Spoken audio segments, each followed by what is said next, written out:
Good morning. Welcome to the STEC distinguished lecture.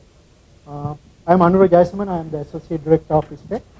I see a lot of new faces today, so I would like to welcome you to this STEC event. STEC, for those of you who are not familiar with STEC, it's a university-wide organization that promotes teaching, research, and collaborative activities in information sciences and technologies. Information sciences and technologies is pretty broadly defined. So we carry out a number of activities, including sponsoring research events, working with high schools, outreach to industry, and so forth. And one of our leading or well-known activities is the distinguished research lectures. So it gives me great pleasure to introduce today's speaker, Professor Jutta Clausen, who is the Lawrence A. Bean Professor of International Cooperation at Brandeis University. You have all seen her bio, so I'm not going to go through the entire thing, but I need to highlight certain things. So she's an affiliate at the Center for European Studies at the Harvard University, and a senior advisor to the Institute of Strategic Dialogue in London. In 2006, she founded the Western Jihadism Project, and she is, in fact, I think, the leading national and worldwide expert on jihadism in the Western countries. So, for example, she has been a subject matter expert for the United Kingdom's Home Office, the National Counterterrorism Center here in US, the United States Central Command that you know as CENTCOM, National Intelligence Council, the US Civil Rights Commission, and various other government agencies.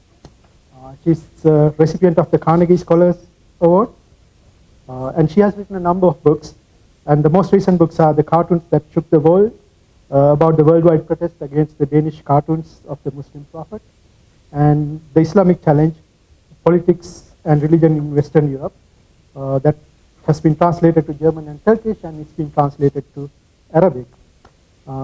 So her research has been funded by the National Science Foundation, UK Home Office, National Institute for Justice in the Department of Justice, US Army Reserve Research Office, the Minerva Institute, which is the research arm of the Department of Defense.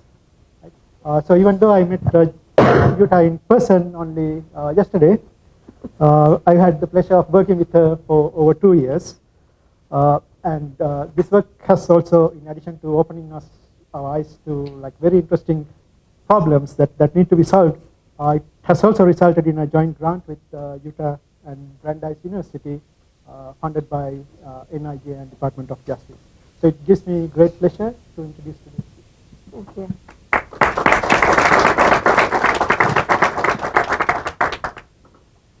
Well, thank you for coming, and I want to start out by saying thank you to Professor Jayasamana for bringing me here. It has been, as Professor Yasamana said, we have been working together for 2 years, and also with Benjamin Hung, who is a PhD from here. And I'm joking that it's a little bit like doing internet dating, because we have actually never seen each other before face to face, and now we have the opportunity. And you know what? We haven't skipped a beat. It's been, so actually you can do this. It works out to use modern technology to do collaborative research. So I want to talk today about how my work has been revolutionized by some new computational technologies. And I think that before I get started, I should probably remind you of the not so distant past and how social science worked with computers when I was a graduate student. All right, so I don't know how many of you remember this situation, but I really would like to bring your attention to the sign up there saying, and when you get kicked off. 6 cars, 3 minutes.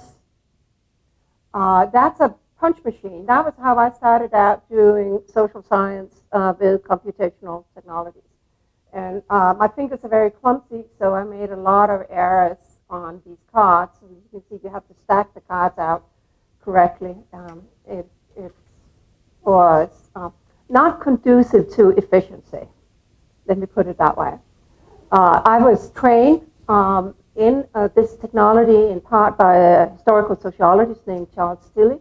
And this is a picture of what his preliminary coding sheet looked like. He worked with historical archives. This is a sheet from a study he made of rebellious incidents in Great Britain, and used historical archives to count the number of incidents where people had been arrested.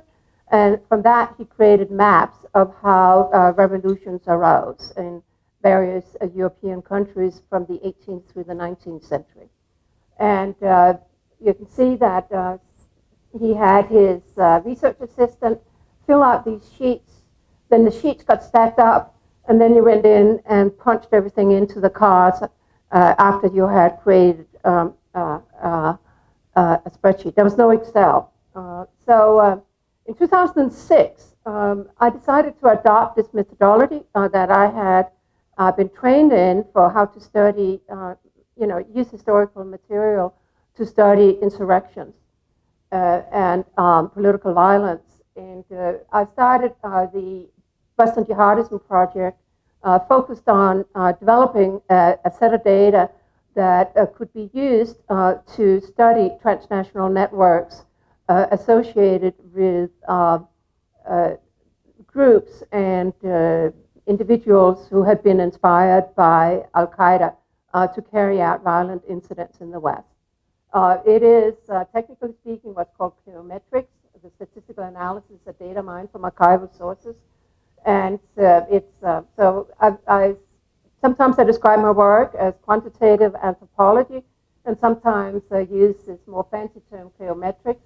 But I want to point out that what I'm presenting to you today is basically a very fancy upscaled version of what my advisor Charles Tilley did back in the day. So all of my data comes from public sources, and everything is, all of the data points are inferred following a very elaborate code book by students who enter then the data following those instructions. And so when I started out, I established some very important inclusion criteria for who was going to be included in my study. As you might imagine, studying terrorists is a hazardous enterprise in many ways, but most of all because of the Institutional Review Board requirements. I cannot go out and describe anybody as a terrorist who has not been officially and publicly declared as such. So that means that I am entirely tied down to use official records, public records, and all of my information is an example of the capabilities, the dramatic transformation that happens when you use public information in a systematic way and load data point on top of data point on top of data point. And then suddenly at one point in time, you get an extraordinarily powerful collection of data. And this is what I'm going to be showing you today. You may want to quibble that this inclusion criteria is faulty in many regards, and I shall be the first to admit that there have been people I have been itching to include in my database but couldn't. And likewise, there have also been people where I sometimes say, is this person really actually a terrorist, in the sense that he or she has been convicted of terrorism-related crimes, but sometimes there is a strong urge to second-guess the government on these issues. But that is not something that I can do, because I have to be consistent in my inclusion criteria to protect myself. So as you can imagine, when I started out, it very quickly produced a very large stack of paper. I wanted to develop a data collection in a platform that didn't cost me any money because I wasn't originally funded, and I didn't want to suddenly have somebody change the platform on me and logging me out of my own data. So I set it up in a very simple way. I coded all of my data following this code book, and the code book has grown a little bit over the years, but as those of you who are engaged in data management know that The constraints when you do this are such that going back and recoding material after you have determined what your variables are is extremely labor intensive. So when you start this type of work, you have to err basically on the side of over exclusion. I always tell my students when they go out and do their research, gather up as much data as you can. Don't leave anything on the floor, which is, a difficult trade-off. But we have created an extremely large spreadsheet. And I started out, this is a picture of my old Excel spreadsheet. And I will now explain a little bit about the principles engaged involved in setting up the spreadsheet. You can see that there is a record number there, and then there's a unique ID number and a name column. And actually, we have multiple name columns because some people have multiple names.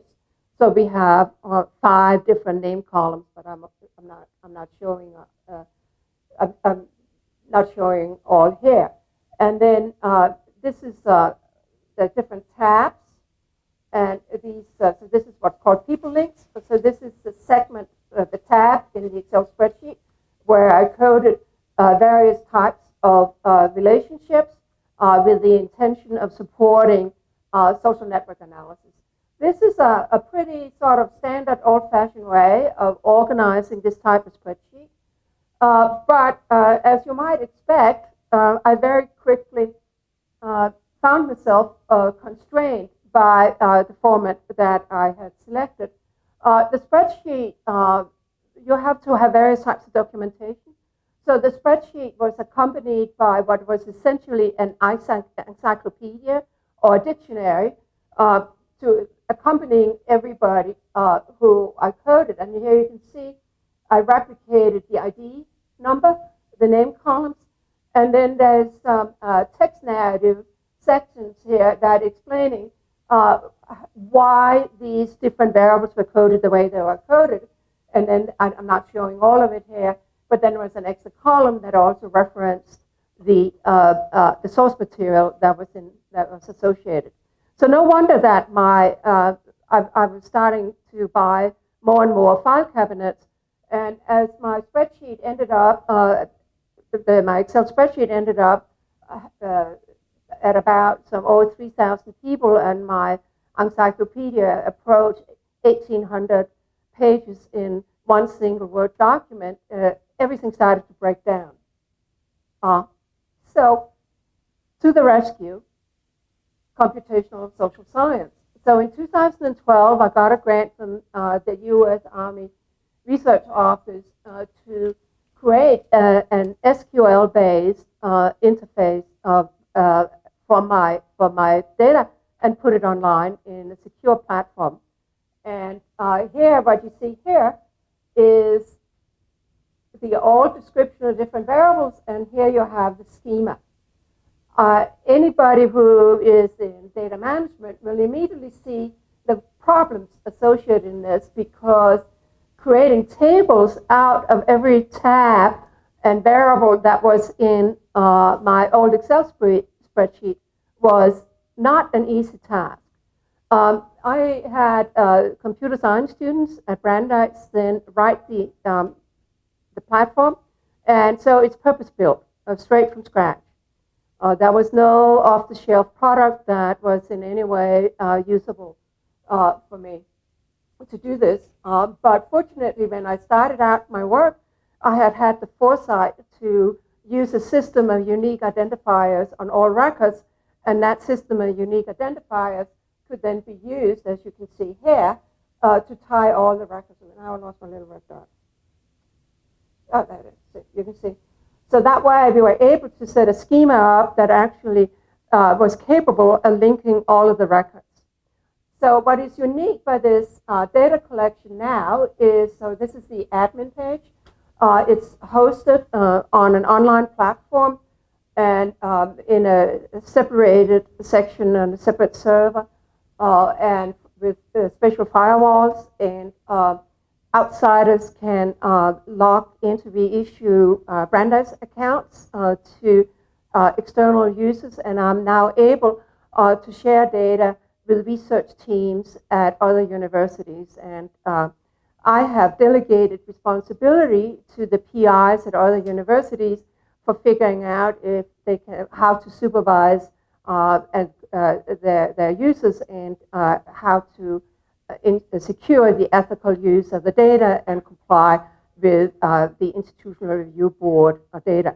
You may ask why all that is necessary, but it's necessary because these are named records. So even though those are named records of individuals who have been publicly identified, and you may, in fact, know a lot about some of these people because you read about them in the paper, nonetheless, once you start accumulating this amount of data, even if these people are dead or convicts, you still have to, there's still data privacy protections that apply. So I am not able, this is not data that you ever will see being put up for open access. I do data sharing agreements with the University of Michigan and its archives, but all that data is anonymized before it's transferred. So I have working relationships now, of course, with my colleagues here at Colorado State University, but I also have working relationships with people in London and in North Carolina, and about to set one up with some folks in Berlin. So already there you see the extraordinary beautiful aspects of second-generation computational social science and the ability that we now have to do collaborative research and merge data files, even if we have we are placed in different, on different continents and in different time space. So here you see what is essentially the interface that the coders use when they start their work. They follow the code book, but I can't show you the whole thing because actually some of this I prefer to keep a little private. But so you click on one of these tables, and you may recognize some of these tables as similar to the old tabs in the data in the original spreadsheet. But what we now can do also is that I can digitalize and upload source material, and I'm gradually starting to get rid of all of my old file drawers and uploading that material into the interface as well. So the data security is protected by the use of drop-down menus. And so the coders have to write some justification into text fields, and they have to say where they got the information from and all that. But we're basically able to code about 25 cases weekly, new cases. I'm now up to over 6,000 individual records. So you can see here again the legacy ID and the ID numbers. And so here you can see that there's a reference here to the different source material. So you can that's built into the system. And this is a sort of abbreviated version of the initial identifiers that we use. So I include, you may see here, for instance, that this guy is described as Lebanese. This guy is described as Australian. Now, I have limited, I can't code the world, right? So we don't actually know how many jihadists there are worldwide, maybe 100,000, maybe 200,000. But I have limited my work to focus on places where I can be reasonably sure that the source material that I use is reliable and not filled with lies, which excludes Turkey, for instance. Turkey has had a tendency to classify people who are Kurdish nationalists as jihadists, and self-evidently this is not something I can deal with. I do use a lot of foreign language material. I have had over 80 students working in my lab, and we have covered all the relevant languages. You may be surprised that I have not referred to any Arabic language. I do have Arabic speakers in my lab, but because this is a Western Jihadism project, the relevant languages here are Spanish, Italian, German, French, etc. not Arabic, not Urdu.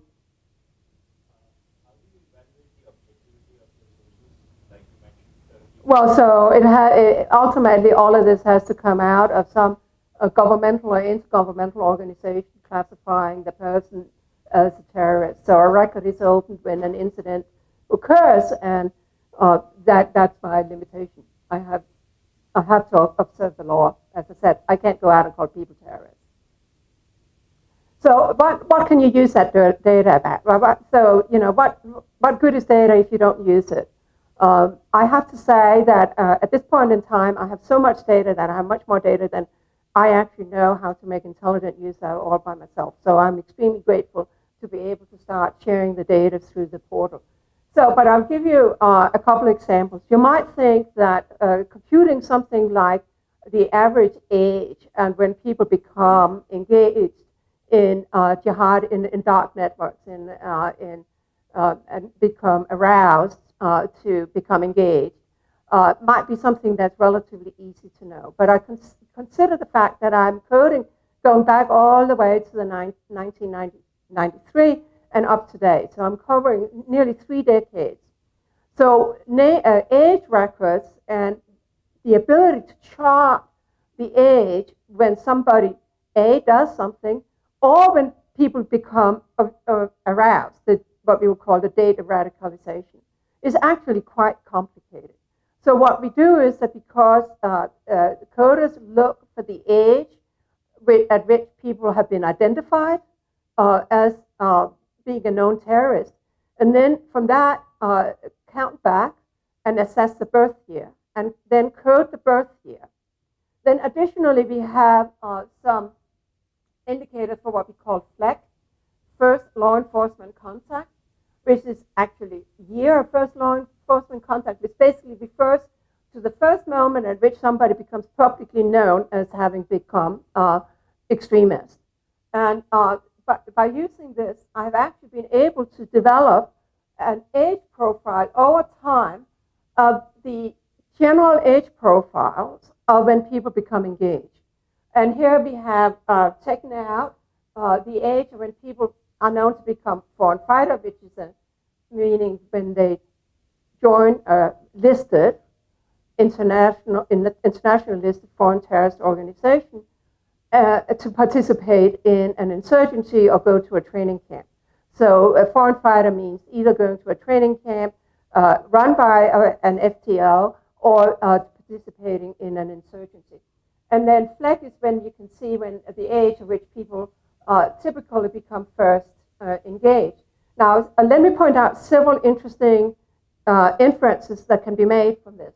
The first is that you'll see that foreign fighters and people who go out and do violent stuff consistently are much younger than everybody else, meaning that the people who become engaged in violence are the young ones.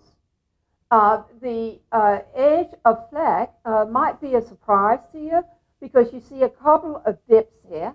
Basically, this dip coincides with the mobilization of people to go to Iraq, many of whom, the Westerners, were actually generally turned away from the first insurgency in Iraq because they were too fat, they were out of shape, they didn't speak the proper accent of Arabic, and they were generally a liability for Al-Qaeda in Iraq at that time. Very differently with ISIS, and there you have the ISIS dip. ISIS had an open door policy. Anybody could come, particularly women and brides or whatever. You will be interested to see also that we have now seen a pickup of the average age profile again. This contradicts some very popular policy initiatives which basically focus on pushing out counter-narratives and counter-radicalization programming to people in school. But if you look at, so I charted what I call the terrorist age crime curve. The concept of age crime curve, it comes from criminology, where it's a very common tool, and we actually have statistics for when people typically become criminals, and usually it's the age of 16 to 18 when you'll see a big uptick. That is not the typical age profile that you see for terrorists.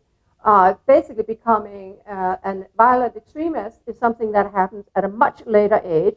The average age historically have been about 26 to 27, and now we actually sort of we had a period where teenagers were mobilized, but now we sort of hewing back to that norm again. I have presented this work, nonetheless, to various governments. Nonetheless, we continue to discuss about countering violent extremism and CVE policies, basically as if we were dealing with teenagers. We're not. And obviously that teenagers can be reached through school and through the home, but an older population cannot. So obviously, one consequence of it is that I'm very skeptical of the utility of CVE policies generally. So the other aspect of my work I want to talk about briefly is social network analysis. So you saw earlier how I can code and have coded information about networks. Basically, I am starting from this presumption that the global jihadist movement is a social system that was created by the Salafist jihadist entrepreneurs and that and militants, and that represents a prior causal reality that structures the roles played by anybody else who joins. And that this system is parts are functionally interrelated and work to maintain as the order and social hierarchies are playing a very important role in the construction of these dark networks. Now, for those of you who may not be familiar with SNA basics, here's just these. Usually we refer to points or nodes, and actually that can be an individual, it can be an organization, it can be a website, it can be a meeting place. One of the beautiful aspects about social network analysis is that it basically assumes that the more contacts you have, the richer you are in influence in the network. And you can see here is a depiction of a core group, and then we have different types of metrics. Some people have relationships that are reciprocal, and other people have one-dimensional relationships. So if somebody is a boss in this network, then the employees or the subordinates go to that boss and ask for advice. So recruiter, inspire, teacher of, etc. Those are one-dimensional relationships. And there are, within the SNA,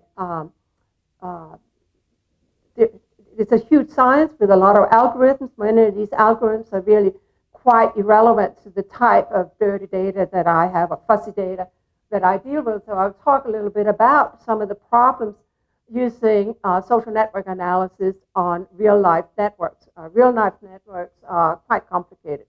We have, for a long period of time, been operating with very high expectations with respect to the capability of social network analysis.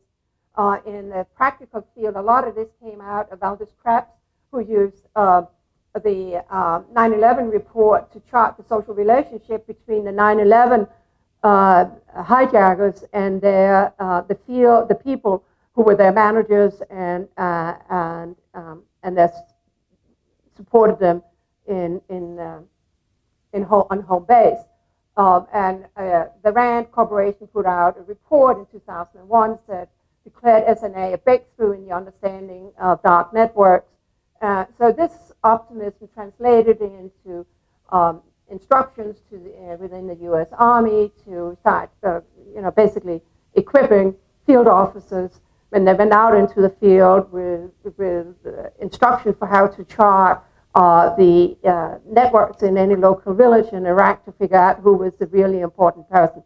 Now, the problem with that, of course, is that, well, these are clandestine networks. They're not exactly contained by neural networks. Neural networks, social network analysis has a lot to do with ordinary network analysis, and it's being used in a lot of different sciences. But most of those assumptions behind that are really based on having a closed environment for the network and an easy definition of the boundaries of the network. Social networks, in reality, are far more messy. They are temporary, they're locationally fluid, and they have no clear temporal definition associated with them, which means that every time you go in and study a real-life network, basically, these fuzzy networks, you as the analyst decide who's in and who's out in that network, which is a hazardous enterprise when you think about it, because just like the intelligence officer going into the village in Iraq actually probably won't get any of the real names that he or she should know, we may make a mistake and not get a sense of who actually is a really important person. So from that, other people in 2008, you can see two very opposing views here. I have to say that having experienced and worked with this for some time, I have ended up on the side of Davis and Colley and decided that, in fact, actually, many of the metrics, if you adjust the types of metrics you decide to use and adjust your expectations and your working hypothesis, you can get very robust results. And so here's some examples of some of the work that I have done on this in this regard, and then I'll just show you, and then I'll move on.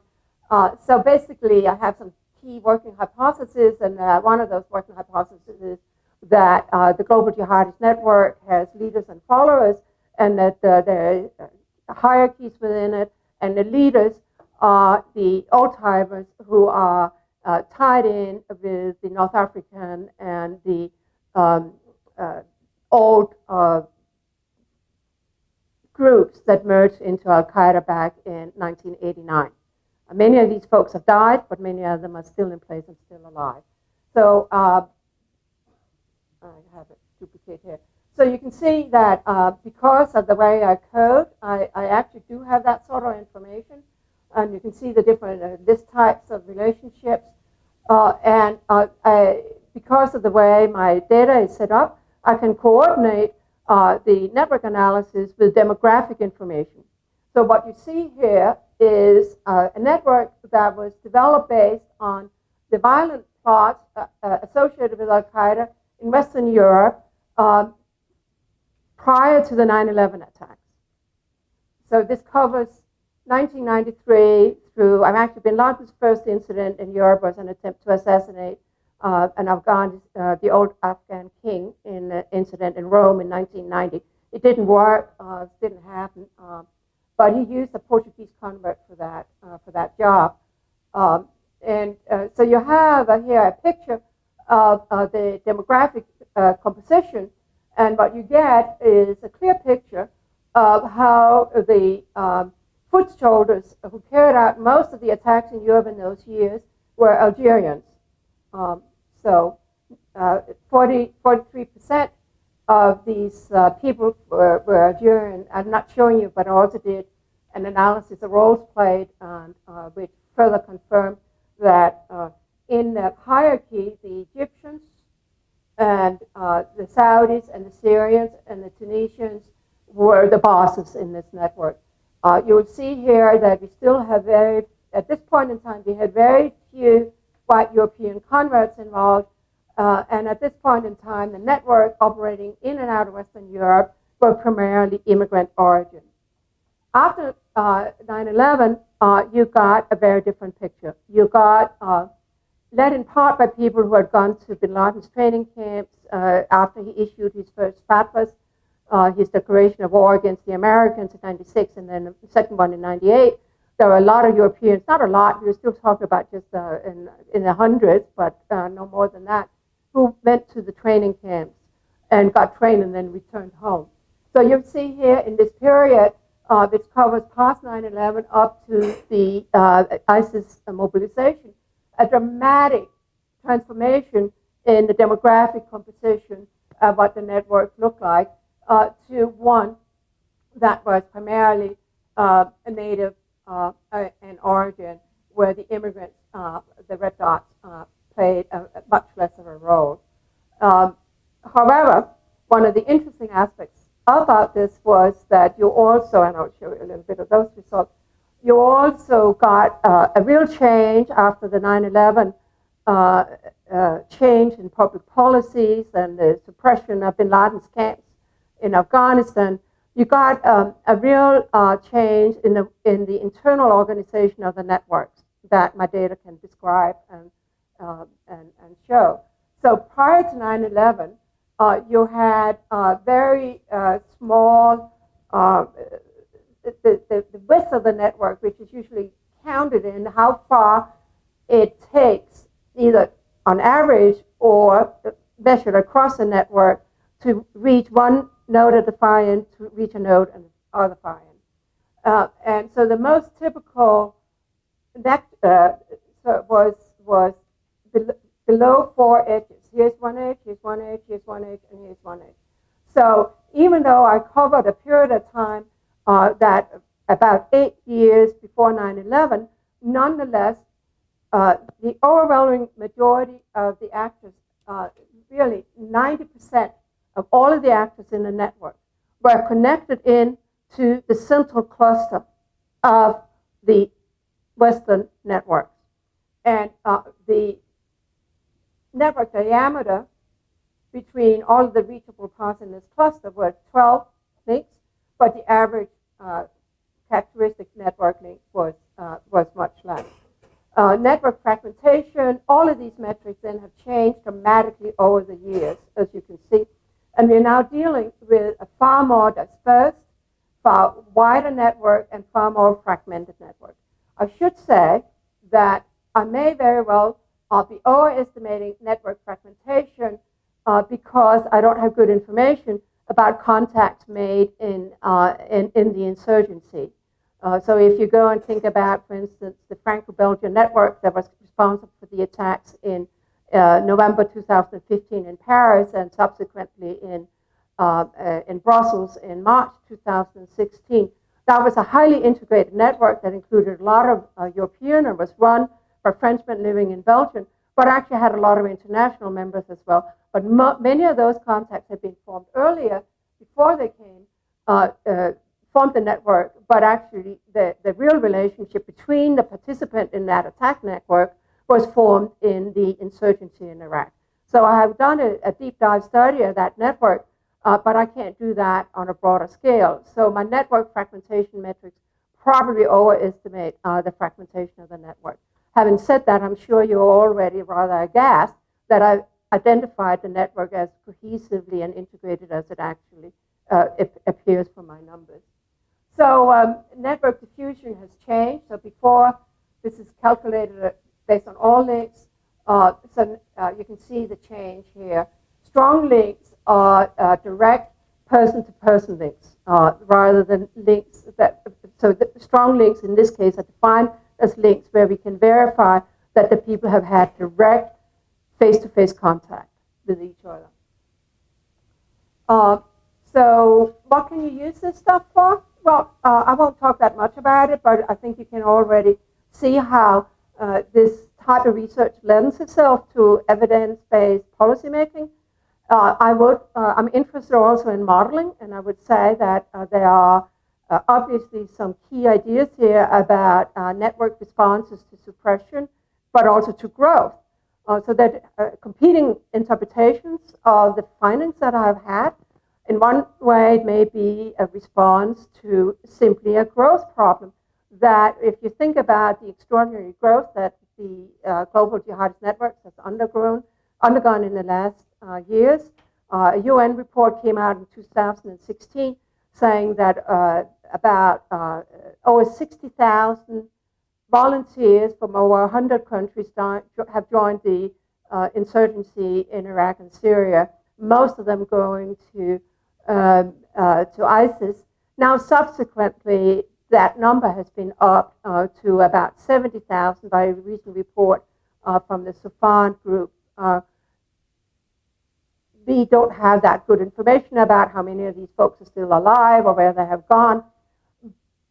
But if you think about those numbers self-evidently in a broader scale, it is clear that the type of tight control and managerial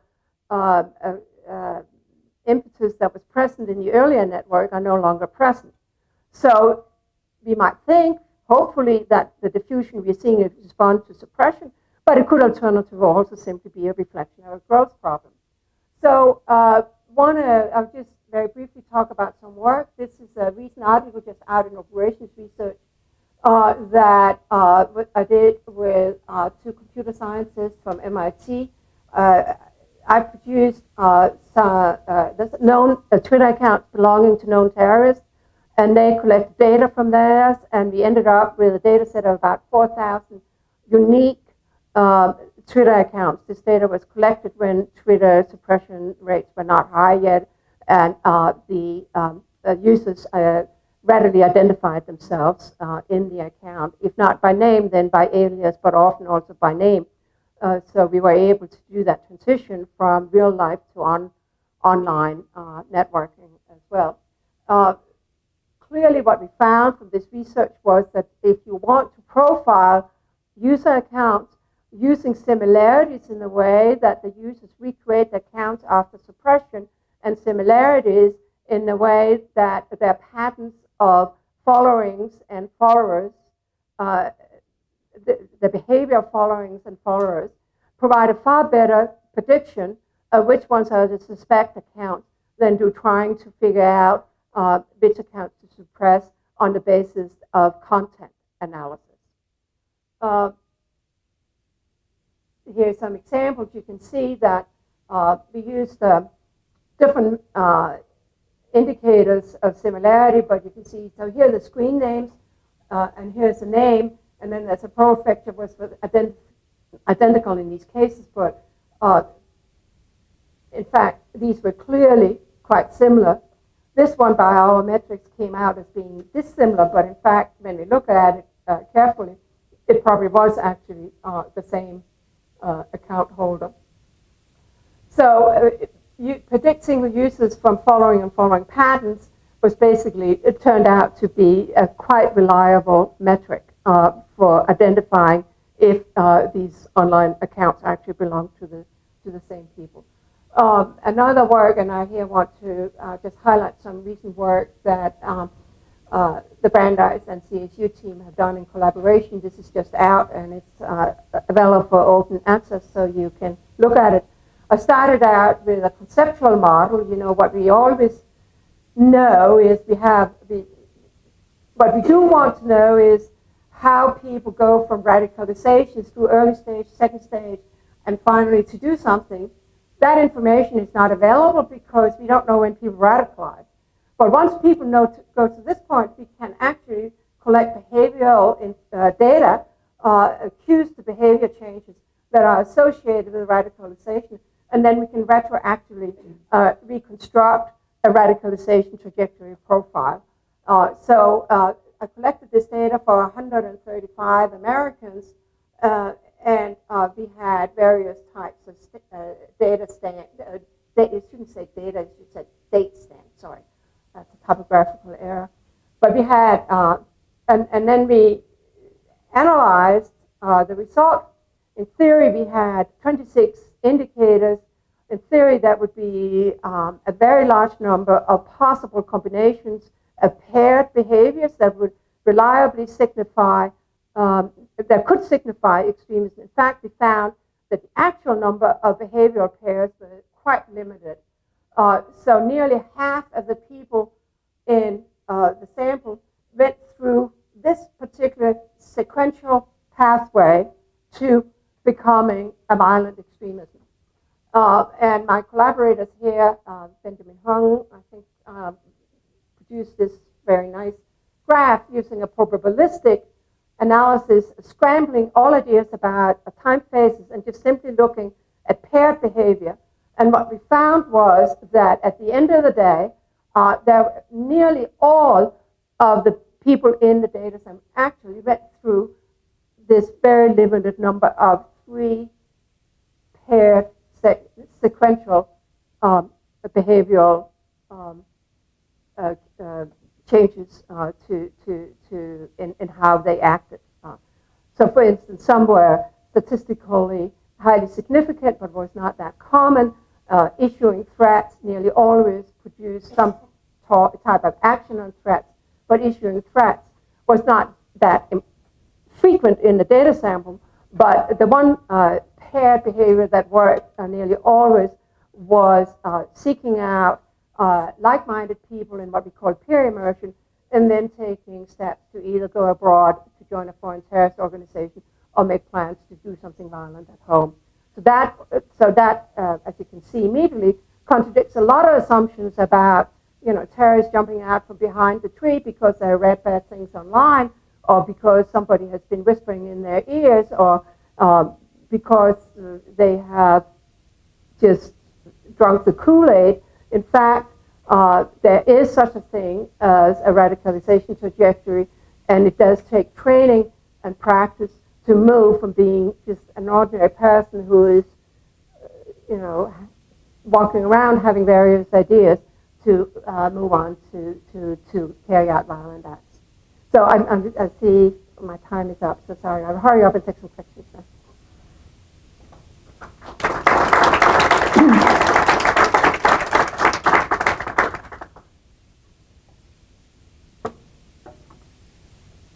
I have one question. When you are referring to social networks, you use the term locationally fluid. Yeah. What do you mean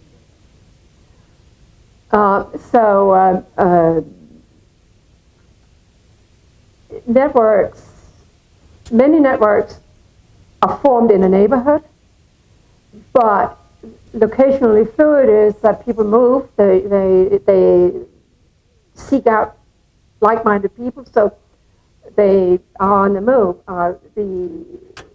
The people we have coded have been extraordinarily mobile, geographically mobile, just within Western Europe, but also within cities, which is a challenge when you want to chart out the location in which radicalization occurs or plans are made.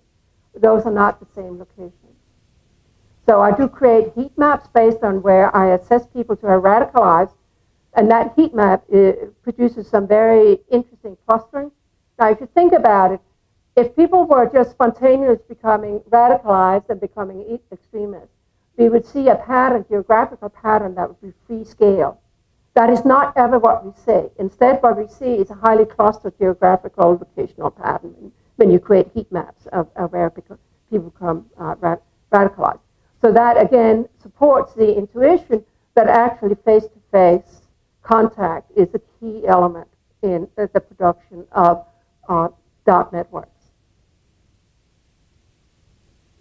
Yeah. No, I didn't say I can only trust her. I said that's the only sources I'm legally allowed to use. Those are two different things. Western government, so it's 21 countries at this point in time.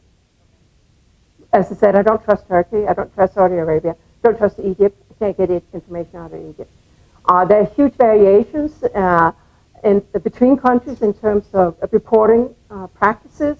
For instance, you might think that the Crown Prosecution Service would make, in the UK, would make its documents freely available, but they cost a fortune. You can't get them, even law enforcement can't get them, because you have to pay a court reporter to get them, so it costs thousands of dollars to get. So, but, access to information varies dramatically from country to country. Yes? So I could be totally wrong here because I don't speak the language or understand Islam, but the word jihad isn't defined by violence, right? Yes, but these groups that I'm studying all have jihad in their name, and they define it as violence. They say very explicitly, this is what said that jihadists are from ordinary Salafists. The jihadists say very explicitly, have done so since the 80s, that the moment has now come for Muslims to understand jihad only as the offensive violent jihad. And so that's why they incorporate the name into that. So if you think about the names of the different groups, they all in one way or another have a variant of that. And all of the propaganda is about how Muslims now must actually realize that time has come for jihad. Would you agree that you are kind of synonymizing the word jihad with terrorism? No, it's a proper noun. So I disagree. But you singularly focus on violence Yes. with the word jihad. Yes. And you call the project the Western Jihadist project. Yes. But you only speak about terrorism. I do. But if you look at jihadism, it's a political philosophy. The suffix ISM means that it's a political philosophy. And it's a proper noun. It's not Arabic, right? It's like the synonym between terrorism and jihadism. It's not a synonym. Would you agree with that? I find this is a conceptually uninteresting debate to engage in because it is the issue is moot when you.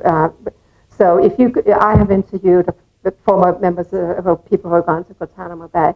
They themselves very clearly self-identify in that way, and in that sense, this is I believe in. I'm a realist in that sense. I'm a behavioral realist. So in that term, in those terms, I see no problem in that.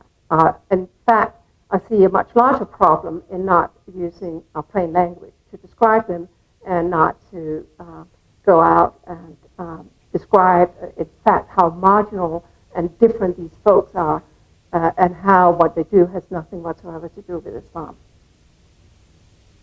Remember, we are talking, even if there are 100,000, maybe 200,000, maybe a 250,000 of folks who have this belief system, it is the fringe of the fringe on a much broader Islamist political movement that calls for reform in Islam.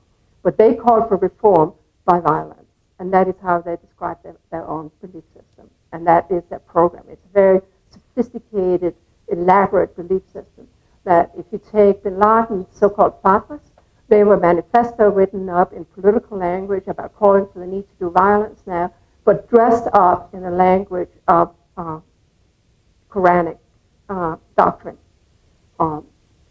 Self-evidently, if you read them carefully, that was exactly what he wanted to do. He wanted to say that this is now an obligation for all Muslims, all righteous thinking Muslims to do this. So another question about? Yes? So, you talked about nationality. Mm-hmm. Some countries create nationality quite easily, like the United States, but some others don't. Yep. Europe, German is certainly has a large population of some people who lived in Germany for decades, but don't have British citizenship. It's sort of a funny concept to use. No, but our code citizenship and so nationality, technically speaking, is a legal term for citizenship in English. So I code citizenship, and then I code ethno-national origin. So those are different things. And then I code whether or not people are legal or illegal residents. So I cover Germany in that scope. Believe me, my students have had a lot of trouble figuring out that, actually if people have grown up in Germany, they need not be a German citizen. So.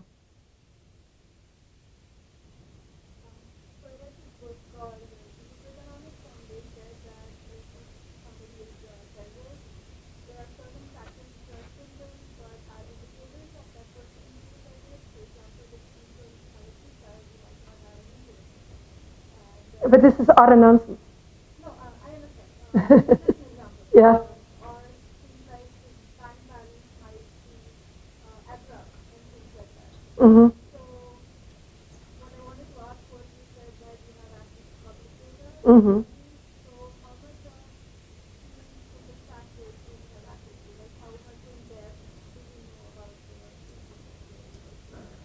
So I'm working right now on a paper on the relationship between gangs and crime and terrorism and recruitment, based on the assumption that terrorists recruit off pre-existing networks. And that's one of the reasons that we in recent years have seen what I perceive to be a convergence between gangs and terrorist recruitment. Now, this is opening the question that we have to assess, and I don't know to what extent it's true yet. But I do have information, and I have coded prior criminality. If people have been in prison before they became radicalized, or if they became radicalized in prison. One of the big surprises from that information was that actually prison radicalization, and which is a huge debate, varies dramatically from country to country. And it's often the case that we can't determine if people were radicalized in prison or after they came out. So it doesn't have much to do with each other. I can't get information about people's bank accounts because I can't look into that. A lot of people do there's a lot of sort of ordinary crime, sort of fraud, bank fraud, credit card fraud, and all of those. That type of stuff I can code. Yeah. So you had a slide that showed the network dispersion. Yes. Do you have any thoughts on how you might get the causality of that? Or do you analyze causality in that frame? I would love to do it. I'm struggling with it too. I'm not the only one. No. Yeah, since we are running out of time, we'll close the lecture there. There's another lecture, The Call of Duty, The Making of a Homegrown Terrorist, tomorrow from 4 to 5 p.m. At the Loaded Student Center, room 3 at 4 to 5 p.m. In closing, I would like to present this program to Professor Gita Clausen in appreciation for your Information Science and Technology Center Distinguished Lecturer, Colorado State University of Colorado. Thank you. Thank you, Anura. I'm so pleased. Thank you. Thank you for coming, and thank you for giving me this opportunity to talk about my work.